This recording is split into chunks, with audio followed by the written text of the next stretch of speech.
আমাদের এখানে প্রিন্ট ও ইলেকট্রনিক মিডিয়ার যে ভাইরা উপস্থিত হয়েছেন, আমরা আপনাদের সামনে আমাদের কিছু দুরবস্থা, দুর্ভোগ এবং আমাদের কিছু কান্নার কথা শোনাতে চাই। এখানে রানাবাসা, মোল্লারহাট এবং ওই পাশে নাচনমহল সহ এই যে কয়েকটা ইউনিয়নের যে বাসিন্দা রয়েছেন, এই মানুষগুলোকে রাষ্ট্রের ট্যাক্স দেয় না? এরা কি ভূমি উন্নয়ন কর দেয় না?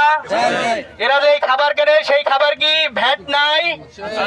আছে। থাকার পরেও এই যে জনপদের মানুষ, তারা তাদের মৌলিক অধিকার, তারা তাদের মৌলিক প্রাপ্য, তারা তাদের যোগাযোগ ব্যবস্থা, তাদের খাদ্য, তাদের মৌলিক অধিকার, চিকিৎসা থেকে কেন বঞ্চিত? এই জবাব আজ পর্যন্ত আমরা কোনো জায়গা থেকে পাইনি। আপনারা শুনলে অবাক হবেন, এই সমস্ত অঞ্চলের আমাদের যে মা আর বোনেরা রয়েছে, তারা যখন গর্ভবতী হয়, আমাদের বৃদ্ধ বাবা মা যারা রয়েছে, তারা যখন মুমূর্ষু হয়ে থাকে, তখন আমাদের ঘরে বসে কান্না করা ছাড়া কোনো উপায় থাকে না। এর কারণ সন্ধ্যার পরে এখানে কোনো ট্রলার চলে না, আর জীবনে এখানে কোনো অ্যাম্বুলেন্স আসে নাই। এর থেকে আর দুঃখ এই জনপদে হইতে পারে না। এখানে অ্যাম্বুলেন্স আসে না, মাত্র কয়েকশো মিটার একটা দীর্ঘ নদী। দীর্ঘ 25 বছর আগে মরহুম জুলফিকার আলী ভুট্টো সাহেব এই দুঃখ আর কষ্টের কথা বুঝতে পেরেছিলেন, আর সেই কারণে এই জনপদের মানুষের দুঃখ ঘোচাতে তিনি উদ্যোগ নিয়েছিলেন। কিন্তু আমাদের দুঃখের বিষয়, আল্লাহ তাআলা ওনাকে নিয়ে গেছেন, আর উনি চলে যাওয়ার পরে 25 বছরেও এই জনপদ থেকে মানুষ এসেছে আর ভোট নিয়ে গেছে। এই জনপদের মানুষের কান্না গোছাইতে কেউ আসে নাই।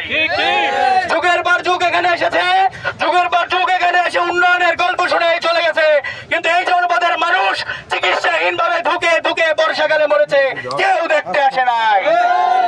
এই জন্য আজকে আমাদের প্রাণের দাবি, আপনারা শুনে হয়তো চমকে যাবেন, ঝালকাঠি 2, নলছিটি এবং ঝালকাঠি আসন এবং ঝালকাঠি 1, রাজাপুর এবং কাঠালিয়া আসন, 2 আসনের 2 জন সংসদ সদস্যের বাড়ি এই নদীর ওই পারে আর এই পারে। এখানে একজন এমপির বাড়ি মোল্লারহাট, আর একজন এমপির বাড়ি এই যে রাজাপুর নদীতে বাড়ি দিলে। এর পরেও যদি এইখানে ফেরি না আসে, সেটা আমাদের জন্য লজ্জা এবং দুঃখের বিষয় হবে। এই জন্য আমরা দাবি জানাতে চাই, আমাদের দাবি স্পষ্ট এবং কাজটা খুবই সহজ। এর কারণ আপনারা জানেন যে এখানে যদি ফেরি আসতে হয়, এইটা সংসদ অধিবেশনে তোলার কোনো প্রয়োজন নাই। এখানে সংসদ সদস্যরা আসবেন, তারা তাদের সংসদীয় প্যাডে চিফ ইঞ্জিনিয়ার RSD কে অথবা PWD কে একটা চিঠি লিখে দিবেন যে আমার এখানে ফেরি দরকার, এখানে 6 মাসের মধ্যে ফেরি আসা সম্ভব। যে পন্টন স্থাপন এবং ফেরি পুনরায় চালু করা হোক, এটা তাদের দাবি।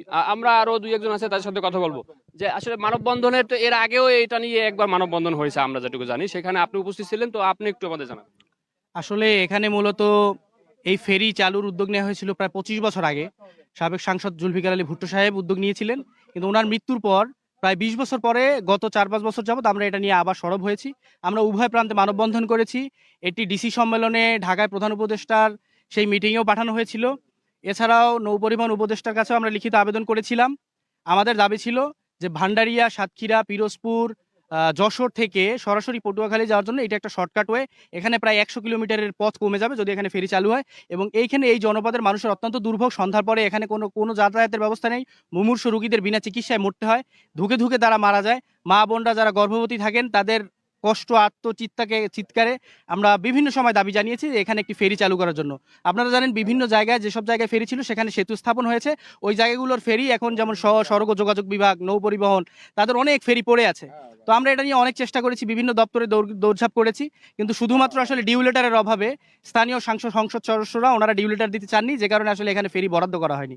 তো আমরা এখন নতুন সরকার এসেছে, নতুন সরকারের কাছে দাবি জানাচ্ছি এবং 2 প্রান্তের যে 2 জন সংসদ সদস্য রয়েছেন, আমরা তাদের কাছে দাবি জানাচ্ছি যাতে করে 2 জন সংসদ সদস্যই তাদের নিজস্ব সংসদীয় প্যাডে যদি ডিউ লেটার নৌ পরিবহন মন্ত্রণালয় এবং সড়ক ও যোগাযোগ বিভাগে লিখিত দেন, তাহলে খুব সহজেই সড়ক ও যোগাযোগ বিভাগ থেকে আমাদেরকে আশ্বস্ত করা হয়েছে যে স্থানীয় এমপিরা, সংসদ সদস্যরা যদি তার প্যাডে ডিউ লেটার দেন, তাহলে এখানে মাত্র 6 মাসের মধ্যে আসলে ফেরি বরাদ্দ করা সম্ভব। কারণ আপনারা জানেন নলছিটিতে দেখবেন 60 পাকিয়ায় মাত্র একটা ফেরি চলে, সেখানে একটা ফেরি পড়ে আছে। বিভিন্ন পল্টনে আপনি দেখবেন সেখানে ফেরি অলস পড়ে আছে, কিন্তু আমরা এখানে ফেরি পাচ্ছি না।